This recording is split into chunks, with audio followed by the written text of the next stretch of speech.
Pada kesempatan ini saya akan menjelaskan apa itu brand. Apa beda merek dan brand? Brand berbeda dengan merek. Brand adalah sebuah asosiasi yang dibayangkan oleh seseorang ketika mendengar nama produk atau suatu perusahaan. Sedangkan merek hanya sebatas nama yang digunakan sebagai identitas dari suatu produk. Sebutan brand tercipta pada tahun 90-an, diikuti oleh terciptanya divisi customer service belum adanya sebutan identitas. Nah, apa yang dimaksud dengan brand? Brand adalah persepsi objek yang ada di pikiran konsumen. Brand adalah kumpulan atribut, fisik, emosi, pemahaman logis, karakteristik, performa aset, dan janji dari sebuah produk dan jasa.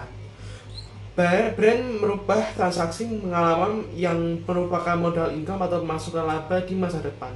Branding adalah upaya membangun yang pertama, persepsi.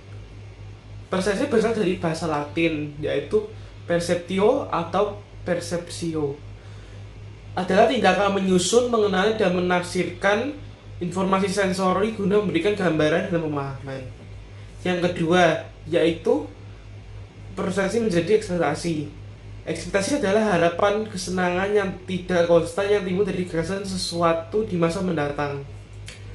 Ekspektasi juga diartikan sebagai sesuatu atau keadaan yang diharapkan. Ketiga, kemudian ekspektasi menjadi reaksi, yaitu kegiatan yang timbul akibat suatu gejala atau suatu peristiwa, reaksi, tanggapan, atau respon.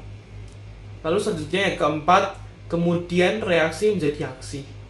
Aksi ini berarti tindakan lanjutan untuk membeli ulang atau menolak. Sedangkan marketing berkaitan langsung dengan produknya, biasanya berwujud benda atau jasa. Pemasaran butuh identitas, logo, merek, kemasan, lalu iklan, dan lain-lain. Itu semua merupakan inventory. Communication atau yang sangat berkaitan dengan elemen komunikasi. Banyak orang yang keliru melihat apa itu branding dan marketing. Marketing adalah kekuatan menjual di wilayah fisik, bisnis, sedangkan branding berada di wilayah non-fisik. Marketing itu menyumbang aset fisik, kalau branding menyumbang aset yang tidak tampak. Contoh produk yang tidak berbentuk, yaitu ilmu, budaya, akhlak, sopan santun. Banyak yang tidak sadar bahwa brand bisa menjamin pendapatan masa depan. Maka Anda harus membangun kepercayaan brand tersebut. Ketika konsumen membeli sebuah produk, dia percaya produk atau perusahaan atau individunya, atau juga disebut brand ambassador. Jika pelanggan percaya produk, maka bangunlah produknya, dan jika pelanggan percaya di perusahaannya, maka bangunlah di perusahaannya. Jika pelanggan percaya di individunya, maka bangunlah di individunya. Jika Anda memiliki anggaran besar, maka Anda bisa membangun brand di segala aspek. Selama Anda memiliki nama, Anda bisa menjadi brand. Contohnya seperti tikus, yaitu Mickey Mouse. Kita harus berpikir dari akhir, bukan dari awal. Bila saya sudah meninggal, warisan apa yang saya akan wariskan? Warisan tersebut akan terjadi bila kita punya prestasi atau pencapaian. Nah, prestasi akan bisa dicapai bila kita memiliki kompetensi. Pengertian kompetensi adalah gabungan antara pengetahuan, keterampilan, dan atribut kepribadian seseorang sehingga meningkatkan kinerjanya dan memberikan kontribusi bagi keberhasilan organisasinya. Nah, personal branding bisa kita dapatkan dari banyak hal. Ya, bisa jadi orang itu dikenal karena fisiknya atau kepintarannya. Kalau kita mau melakukan branding, kita harus memiliki penyimpanan data atau inventory. Contohnya logo dan lain-lainnya. Bisa jadi apapun itu.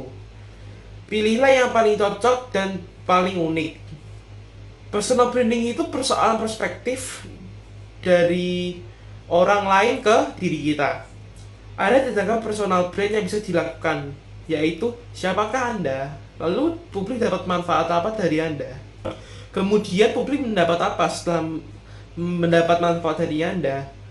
Bila Anda menjadi orang yang solid, maka mendekatlah dengan orang yang solid agar bisa menjadi relevan.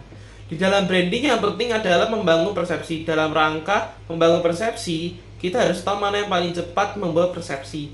Jika kalau konsumen suka dengan produk Anda, maka akan menjadi loyal ke brand Anda. Setelah loyal, lalu mengutuskannya. Sekian penjelasan soal brand dari saya. Semoga bermanfaat.